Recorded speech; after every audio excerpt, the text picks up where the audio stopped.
Hi viewers, welcome to my YouTube channel.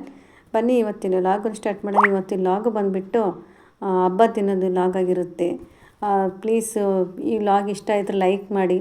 Like ಮಾಡೋದ್ರಿಂದ ನನಗೂ ಕೂಡ ಎಲ್ರಿಗೂ ಇಷ್ಟ ಆಗಿದೆ ಅಂತ ಅಂದ್ಕೊತೀನಿ. ಹಾಗೆ ಕಮೆಂಟ್ ಮಾಡಿ, ಹಾಗೆ ಲೈಕ್ ಮಾಡಿ, ನಿಮ್ಮ ಫ್ರೆಂಡ್ಸ್ ಆ್ಯಂಡ್ ಫ್ಯಾಮಿಲಿಗೆ ಶೇರ್ ಮಾಡಿ. ಯಾರು ನನ್ನ ಚಾನಲ್ನ ಹೊಸ್ತಾ ನೋಡ್ಕೊತಾರೆ ಪ್ಲೀಸ್ ಸಬ್ಸ್ಕ್ರೈಬ್ ಮಾಡ್ಕೊಂಡು ನೋಡಿ. ಹಾಗೆ ಇವತ್ತು ಬೆಳಗಿನ ಜಾವ ಒಂದು 5 ಗಂಟೆ ಆಗಿತ್ತು ಅನಿಸುತ್ತೆ. ಅಷ್ಟರಲ್ಲಾಗಲೇ ನಾನು ಸ್ನಾನ ಮಾಡಿಕೊಂಡು ರಂಗೋಲಿನೆಲ್ಲ ಹಾಕ್ಬಿಟ್ಟು ಹೊರಗಡೆನೆಲ್ಲ ಬಾಗಿಲಿಗೆಲ್ಲ ಹೂವೆಲ್ಲ ಮುಡಿಸ್ತಾ ಇದ್ದೆ. ನಾನು ಬಂದ ತಕ್ಷಣವೇ ಸ್ಟವ್ ಒರೆಸ್ಕೊಂಡು ರಾತ್ರಿನೇ ಒರೆಸಿಟ್ಟಿದ್ದೆ. ಮತ್ತೆ ಒಂದು ಸರಿ ಸ್ಟವ್ ಒರೆಸ್ಕೊಂಡ್ಬಿಟ್ಟು ನಾನು ಈ ಥರ ರಂಗೋಲಿ ಅರಿಶಿನ ಕುಂಕುಮೆಲ್ಲ ಇಟ್ಬಿಟ್ಟು ಮತ್ತು ನಾನು ಬೇಳೆ ಎಲ್ಲ ಬೇಯಕ್ಕೆ ಇಟ್ಬಿಟ್ಟು ಹೊರಗಡೆ ಹೋಗಿ ಕೆಲಸ ಮುಗಿಸ್ಕೊಂಬರೋ ಅಷ್ಟು ಬೇಳೆ ಆಗಲಿ ಒಂದು ಅರ್ಧ ಬೆಂದ್ಬಿಟ್ಟಿತ್ತು. ಅದಾದ ತಕ್ಷಣ ಇವಾಗ ನಾನು ಸ್ವಲ್ಪ ಹಿಟ್ಟಿಗೆ ಸ್ವಲ್ಪ ಅರಿಶಿನ ಪುಡಿ ಮತ್ತು ಉಪ್ಪು ಎಣ್ಣೆ ಹಾಕ್ಕೊಂಡ್ಬಿಟ್ಟು ಈ ಥರ ಚೆನ್ನಾಗಿ ಕಲಸಿಡ್ತಾಯಿದ್ದೀನಿ. ಕಲಸಾದ್ಮೇಲೆ ಮೇಲ್ಗಡೆ ಸ್ವಲ್ಪ ಎಣ್ಣೆ ಹಾಕ್ಬಿಟ್ಟು ಮುಚ್ಚಿಡ್ತೀನಿ. ಇದು ನಾನು ಒಂದು 9:30 10 ಗಂಟೆ 11 ಗಂಟೆ ಆಗ್ಬೋದು ಅಷ್ಟರೊಳಗಡೆ ಚೆನ್ನಾಗಿ ನೆಂದಿರುತ್ತೆ. ಇವಾಗ ಬೇಳೆ ಒಂದು 3/4% ಬೆಂದಿದೆ. ನಾನಿಲ್ಲಿ ಪಾಕ ಮಾಡೋಕ್ಕೆ ಅಂತ ಇಟ್ಬಿಟ್ಟಿದ್ದೆ ಬೆಲ್ಲದ್ದು. ಕೆಲವರು ಹಾಗೆ ಡೈರೆಕ್ಟಾಗಿ ಕೂಡ ಹಾಕ್ತಾರೆ. ಬೆಲ್ಲ ಯಾವ ಥರ ಇರುತ್ತೆ ಅದ್ರ ಮೇಲೆ ಡಿಪೆಂಡ್ ಆಗುತ್ತೆ.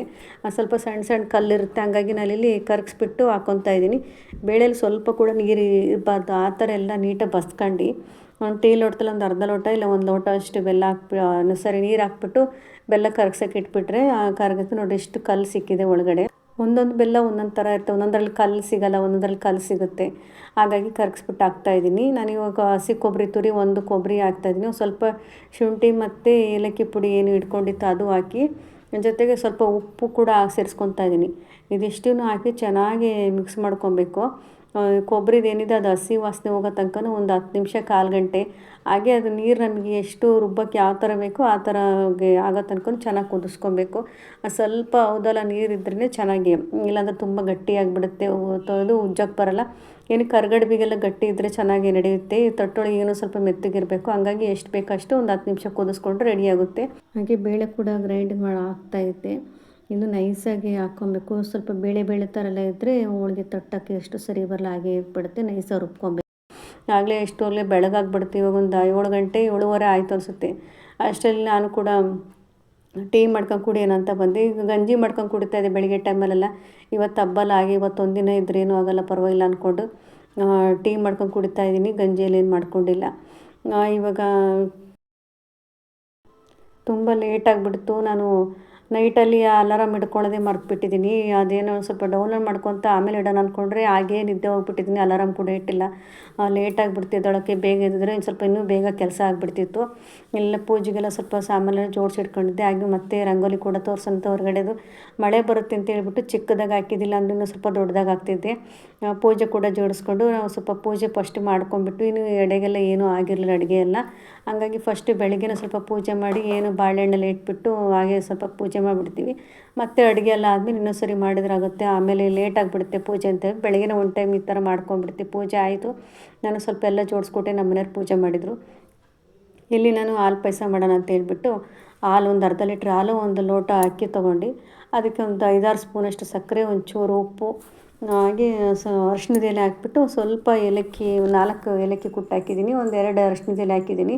ಅದು ಚೆನ್ನಾಗಿ ಒಂದು 4 ವಿಷಲ್ ಆದಮೇಲೆ ಈ ಥರ ಸೌಟದಲ್ಲೆಲ್ಲ ಚೆನ್ನಾಗಿ ಮಿಕ್ಸ್ ಮಾಡ್ಕೊಬೇಕು. ಅನ್ನ ಎಲ್ಲ ಚೆನ್ನಾಗಿ ಮೆತ್ತು ಬೆಂದಿರಬೇಕು. ಹಾಗಾದರೆ ಚೆನ್ನಾಗಿ, ಸ್ವಲ್ಪ ಅನ್ನ ಎಲ್ಲ ಬಿಡಿಯಾಗಿ ಅಗಳಾಗಿ ಇದ್ದರೆ ಚೆನ್ನಾಗಿರಲ್ಲ ತಿನ್ನೋಕ್ಕೆ. ನೀಟಾಗಿ ಮೆತ್ತು ಬೆಂದಿರಬೇಕಿದು. ಅದನ್ನು ಒಂದು ತಟ್ಟೆಗೆ ತುಪ್ಪ ಸವರ್ಬಿಟ್ಟು ಈ ಥರ ಎಲ್ಲ ಎತ್ತಾಕ್ಬಿಟ್ಟು ತಟ್ಟೆ ನೀಟಾಗಿ ಸಮ ಮಾಡಬೇಕು. ಈ ಥರ ಎಲ್ಲ ಮಾಡಿದರೆ ಸ್ವಲ್ಪ ನೀಟಾಗಿ ಚೆನ್ನಾಗಿ ಕೂತ್ಕೊಂಡು ಒಂದೇ ಸಮ ಬರುತ್ತೆ. ಸೌಟಲ್ಲಿ ಆ ಥರ ಒಂದೇ ಸಮ ಮಾಡಿದರೆ ಒಂದು 10 ನಿಮಿಷ 1/4 ಗಂಟೆ ಬಿಟ್ಬಿಟ್ಟು ಈ ಥರ ಪೀಸ್ ಮಾಡ್ಕೊಬೋದು. ಈ ಥರ ಡಿಫ್ರೆಂಟಾಗಿರುತ್ತೆ. ನಮ್ಮ ಅತ್ತೆಯವ್ರ ಕಡೆ ಮಾಡೋದು ಈ ಥರ. ನಮ್ಮ ಕಡೆ ಎಲ್ಲ ಈ ಥರ ತಟ್ಟೆಲ್ಲಿ ಹಾಕ್ಬಿಟ್ಟು ಕಟ್ ಮಾಡಲ್ಲ, ಹಾಗೇ ಮಾಡ್ತೀವಿ.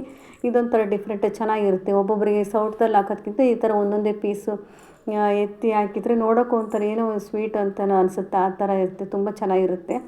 ಹಬ್ಬದಲ್ಲೆಲ್ಲ ಇದೇ ಥರ ಮಾಡೋದು. ಮತ್ತು ದೀಪಾವಳಿಲಿ ಮತ್ತು ಗಣೇಶ ಹಬ್ಬದಲ್ಲಿ ಮಾಡ್ತೀವಿ ಈ ಥರ ಪೀಸ್ ಥರ. ಹಾಗೆ ಇಲ್ಲಿ ಹೋಳಿಗೆ ತಟ್ಟೋಣ ಅಂತ ಹೇಳ್ಬಿಟ್ಟು ರೆಡಿ ಮಾಡ್ಕೊತಾ ಇದ್ದೀನಿ. ಹೂರಣ ಮತ್ತು ಏನು ಕಣಕ ಅಂತ ಏನು ಇಟ್ಟಿರುತ್ತಲ್ಲ ಗೋಧಿ ಹಿಟ್ಟು, ಅದು 2 ಒಂದೇ ಸಮ ಇರಬೇಕು. ಅದು ಗಟ್ಟಿ ಇದ್ದರೆ ಇದು ಕೂಡ ಗಟ್ಟಿ ಇರಬೇಕು. 2 ಒಂದೇ ಸಮ ಇದ್ದರೆ ಚೆನ್ನಾಗಿ ಬರುತ್ತೆ ಹೋಳಿಗೆ. ನಾನಿಲ್ಲಿ ಒಂದು ಪೇಪರ್ ಶೀಟ್ ತೊಗೊಂಡಿದ್ದೀನಿ. ಹೋಳಿಗೆ ಮಾಡೋ ಪೇಪರ್ ಸ್ಟೋರಲ್ಲೆಲ್ಲ ಸಿಗುತ್ತೆ, ಎಲ್ಲ ಅಂಗಡಿಗಳಿಗೆ ಕೇಳಿದರೆ ಕೊಡ್ತಾರೆ. ಇಲ್ಲ ಬಾಳೆ ಎಲೆಲಿದ್ದರೂ ಅದರಲ್ಲೂ ಕೂಡ ಮಾಡ್ಬೋದು. ಇಲ್ಲ ಮನೇಲಿ ಪ್ಲಾಸ್ಟಿಕ್ ಕವರ್ ದೊಡ್ಡದಾಗಿ ಚೆನ್ನಾಗಿತ್ತಂದರೆ ಅದರಲ್ಲೂ ಕೂಡ ಮಾಡ್ಬೋದು. ನಾನಿಲ್ಲಿ ಹೋಳಿಗೆ ಪೇಪರ್ಲಿದೆಯಲ್ಲ ಅಲ್ಲಿ ಮಾಡ್ತಾಯಿದ್ದೀನಿ. ಇದು ಉಜ್ಬೇಕಾದ್ರೆ ಏನು ಮಾಡಬೇಕು, ಸ್ವಲ್ಪ ನಾನು ಉಜ್ತಾ ಇದ್ದೀನಲ್ಲ ಈ ಪೇಪರ್ ಶೀಟ್ ಕೆಳಗಡೆ ಸ್ವಲ್ಪ ಅಕ್ಕಿ ಹಿಟ್ಟು ಹಾಕ್ಕೊಬೇಕು. ಇಲ್ಲಾಂದರೆ ಮಣೆಗೆ ಅಂಟ್ಕೊಂಡಿರೋ ಥರ ಆಗಿ ಉಜ್ಜೋಕ್ಕೆ ನಾವು ಉಜ್ತೀವಲ್ಲ ತಿರ್ಗಲ್ಲಾಗಿ ಅಂಟ್ಕೊಂಡಂಗೆ ಆಗಿಬಿಡುತ್ತೆ. ಸ್ವಲ್ಪ ಅಕ್ಕಿ ಹಿಟ್ಟು ಹಾಕ್ಕೊಬೇಕು. ಯಾವುದ್ರ ಕೆಳಗೆ, ಪೇಪರ್ ಕೆಳಗಡೆ, ಮಣೆ ಮೇಲೆ ಪೇಪರ್ ಕೆಳಗಡೆ ಮಧ್ಯದಲ್ಲೇ ಸ್ವಲ್ಪ ಅಕ್ಕಿ ಹಿಟ್ಟು ಹಾಕ್ಕೊಂಡ್ರೆ ನಾವು ಈ ಥರ ಉಜ್ಬೇಕಾದ್ರೆ ನೀಟಾಗಿ ಆರಾಮ್ಸೆ ತಿರುಗುತ್ತದು. ಇವಾಗ ನಾನು ಒಂದೊಂದೇ ಉಜ್ಕೊತ ಬೇಯಿಸ್ತಾ ಇದ್ದೀನಿ. ಸ್ವಲ್ಪ ಕಟ್ಟಿಟ್ಕೊಂಡು ಮತ್ತೆ ಒಂದೇ ಸರಿ ಎಲ್ಲ ತುಂಬಿಡ್ಕೊಂಡು ಆಮೇಲೆ ಉಜ್ತೀನಿ ಅಂತ ಹೋದರೆ ಅದು ಕೂಡ ಅಂಟ್ಕೊಂಡಂಗೆ ಆಗ್ಬಿಡುತ್ತೆ. ನಾನು ಪೂಜೆಗೆ ಅಂತ ಹೇಳ್ಬಿಟ್ಟು ಸ್ವಲ್ಪನೇ ತಟ್ಕೊತಾ ಇದ್ದೀನಿ. ಹಂಗಾಗಿ ಒಬ್ಬರೇ ಮಾಡಿರೋದ್ರಿಂದ ಈ ಥರ ಪಕ್ಕದಲ್ಲಿ ಇಟ್ಕೊಂಡು ಒಂದೊಂದೇ ತಟ್ಕೊತ ಹಾಗೆ ಬೇಯಿಸ್ಕೊತೀನಿ.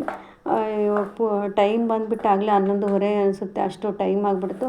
ನಾನು ಎಷ್ಟು ಬೇಕಷ್ಟೇ ಒಂದು 7-8 ತಟ್ಕೊಂಡಿದ್ದೀನಿ, 8 ಮಾಡಿ ತಟ್ಕೊಂಡಿನಿ. ಇದಿಷ್ಟನ್ನು ತೊಗೊಂಡೋಗ್ಬೇಕು. ಆಮೇಲೆ ಬಂದುಬಿಟ್ಟು ಮತ್ತೆ ಮಾಡ್ಕೊಳ್ಳೋಣ ಅಂತ ಹೇಳ್ಬಿಟ್ಟು ನೋಡಿರಿ ಎಷ್ಟು ಚೆನ್ನಾಗಿ, ತುಂಬ ಚೆನ್ನಾಗಿ ಬಂದಿದೆ ಸ್ಮೂತಾಗಿ. ಎರಡು ಕೂಡ ಒಂದೇ ಗಟ್ಟಿ ಇರಬೇಕು. ಹೂರಣ ಮತ್ತು ಏನು ಹಿಟ್ಟು ಕಲಿಸ್ಕೊತಿರ್ತಾರೆ ಕಣಕ ಅಂತೀವಲ್ಲ, ಅದು ಎರಡು ಮೀಡಿಯಮ್ಮಾಗಿ ಇರಬೇಕು. ಒಂದು ತೆಳ್ಳಗೆ ಒಂದು ಗಟ್ಟಿಗಿದ್ದರೆ ನೀಟಾಗಿ ಬರೋಲ್ಲ ಹೋಳಿಗೆ. ಒಂದೇ ಸಮ ಇದ್ದರೆ ಚೆನ್ನಾಗಿ ಬರುತ್ತೆ. ಇಲ್ಲಿ ಪೂಜೆಗೆಲ್ಲ ರೆಡಿ ಮಾಡಿಕೊಂಡು ನಾವು ಹೊರಟಿವಿ, ಹಾಲು ತುಪ್ಪ ಹಾಕ್ಬರೋಣ ಅಂತಂದು ಹೇಳ್ಬಿಟ್ಟು. ಇಲ್ಲಿ ಅಂತೂ ತುಂಬ ಚೆನ್ನಾಗಿ ಮಾಡಿದ್ರು. ಆಚೆ ವರ್ಷ ಎಲ್ಲ ಹಾಗೆ ಮರದ ಕೆಳಗಡೆನೇ ಮಾಡ್ತಾಯಿದ್ರು, ಅಷ್ಟು ಇದಿರಲಿಲ್ಲ. ಇದು ಬಂದು ಬೆಳ್ಳಿ ನಗರ, ಚಿನ್ನ ನಗರ ಅಂತ ಸಿಗುತ್ತೆ ಸ್ಟೋರಲ್ಲಿ. ನಾನು ಇದನ್ನು ಇಟ್ಬಿಟ್ಟು ಮಾಡೋದು ಪೂಜೆನ. ಇದು 10 ರೂಪಾಯಿ ಕೊಟ್ಟರೆ ಎಲ್ಲ ಕಡೆ ಅಂಗಡಿಗಳಲ್ಲೂ ಸಿಗುತ್ತೆ, ಒಂದೊಂದು ಅಂಗಡಿನಲ್ಲಿ. ಅದನ್ನ ಇಟ್ಬಿಟ್ಟು ನಾಗಪ್ಪನಿಗೆ ಏನು ಅದು ಅಂಟಿಸ್ಬಿಟ್ಟು ಹಾಲು ತುಪ್ಪ ಹಾಕ್ತಿದ್ದೀವಿ. ಇದು ಆಚೆ ವರ್ಷ ಅಂದರೆ ಅಷ್ಟು ಚೆನ್ನಾಗಿರಲಿಲ್ಲ. ಈ ಸರಿ ಚೆನ್ನಾಗಿ ಎಲ್ಲ ಡಿಸೈನ್ ಎಲ್ಲ ಮಾಡಿದ್ರು, ತುಂಬ ಚೆನ್ನಾಗಿತ್ತು.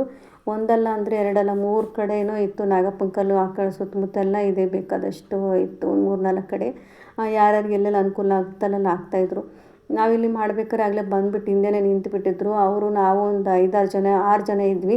ಹಾಗೆ ನಾವು ಒಬ್ಬೊಬ್ಬರೇ ಹಾಕೋ ತನಕ ಅವರಿಗೆ ವೆಯ್ಟ್ ಮಾಡೋಕ್ಕಾಗಲಿಲ್ಲ. ಪಕ್ಕದಲ್ಲಿ ಇನ್ನೊಂದಿತ್ತು, ಅಲ್ಲಿ ಹೋದರು.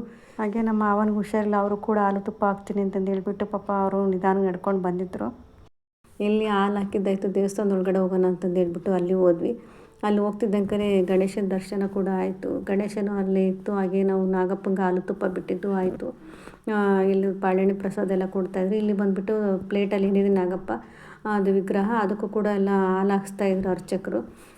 ಒಬ್ಬೊಬ್ಬರ ಕೈಗೆ ಹಾಲಿನ ಕೊಟ್ಬಿಟ್ಟು ಹಾಕ್ರಿ ಅಂತಂದು ಹೇಳ್ಬಿಟ್ಟು ಹಾಕ್ತಾಯಿದ್ರು. ಹಾಗೆ ಊದಿ ಕಡ್ಡಿ ಎಲ್ಲ ಕೊಟ್ಟು ಪಾಪ ಚೆನ್ನಾಗಿ ಪೂಜೆ ಮಾಡೋಕ್ಕೆ ಹೇಳ್ತಾಯಿದ್ರು.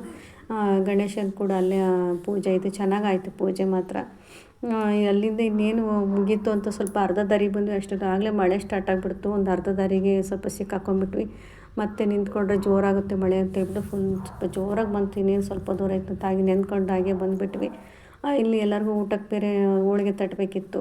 ಆವಾಗಲೇ ಸ್ವಲ್ಪ ತಟ್ಕೊಂಡು ಹೋಗಿದ್ವಿ. ಇವಾಗ ಪುಳಿಯೋಗರೆ ಗೊಜ್ಜೆಲ್ಲ ಕಲಿಸ್ಬಿಟ್ಟು ಚಿತ್ರಾನ್ನ ಮತ್ತು ಏನು ಕೋಸಂಬರಿ ಎಲ್ಲ ಕಲಿಸ್ಬಿಟ್ಟು ರೆಡಿ ಮಾಡಿಟ್ರೆ ನಾನು ಉಜ್ಕೊತ ನಿಂತ್ಕೊಂಡ್ರೆ ಅಲ್ಲಿಗೆ ಆಗ್ಬಿಡುತ್ತಿಲ್ಲ. ನಾನು ಮಧ್ಯದಲ್ಲಿ ಮತ್ತೆಲ್ಲ ಕಲಿಸ್ಬೇಕಾಗುತ್ತೆ ಅಂತ ಹೇಳ್ಬಿಟ್ಟು ಹಾಲು ಪಾಯಸ ನೋಡಿ ಈ ಥರ ನೀಟಾಗಿ ಗಟ್ಟಿಯಾಗಿಬಿಟ್ಟಿದೆ, ಚೆನ್ನಾಗಿರುತ್ತೆ. ಈ ಥರ ಟ್ರೈ ಮಾಡಿ. ಹಾಗೆ ಪುಳಿಯೋಗರೆ ಕಲಿಸಿದ್ದಾಯಿತು. ಮತ್ತು ಕೋಸಂಬರಿ ಎಲ್ಲ ಅದನ್ನು ಕೂಡ ಕಲಿಸ್ಬಿಟ್ಟು ಚಿತ್ರಾನ್ನ, ಕೋಸಂಬರಿ, ಪಲ್ಯ, ಅನ್ನ, ಸಾಂಬಾರು ಇದಿಷ್ಟು ಮಾಡಿತ್ತು. ಸಾಂಬಾರು ಕೂಡ ತುಂಬ ಚೆನ್ನಾಗೇ ಆಗಿತ್ತು. ನಾವು ಸ್ವಲ್ಪ ಜಾಸ್ತಿ ಸಾಂಬಾರು ಮಾಡ್ಕೊತೀವಿ.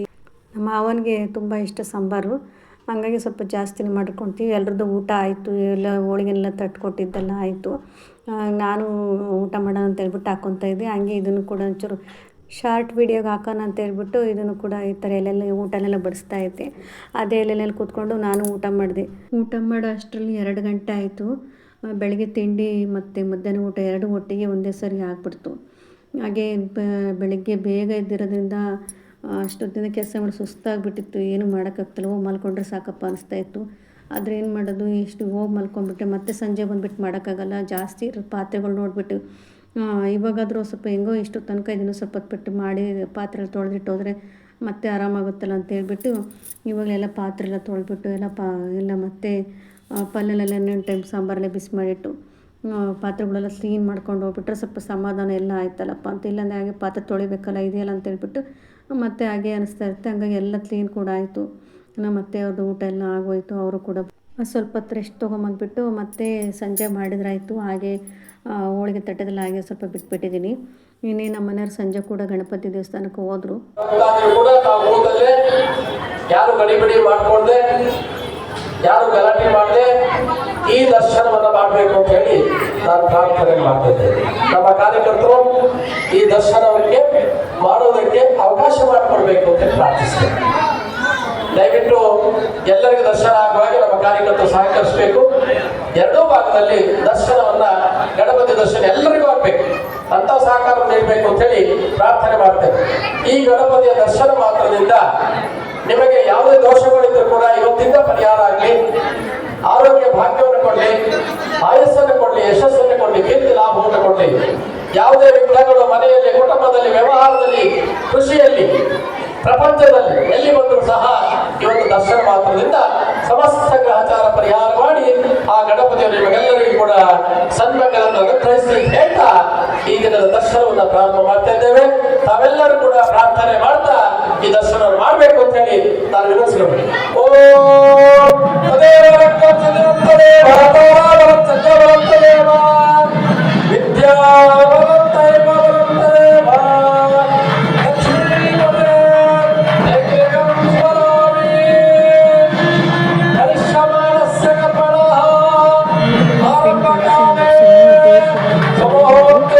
ಈ ವಿಡಿಯೋ ಇಷ್ಟ ಪ್ಲೀಸ್ ಲೈಕ್ ಮಾಡಿ, ಶೇರ್ ಮಾಡಿ, ಸಬ್ಸ್ಕ್ರೈಬ್ ಮಾಡ್ಕೊಳ್ಳಿ. Thank you for watching. Thank you.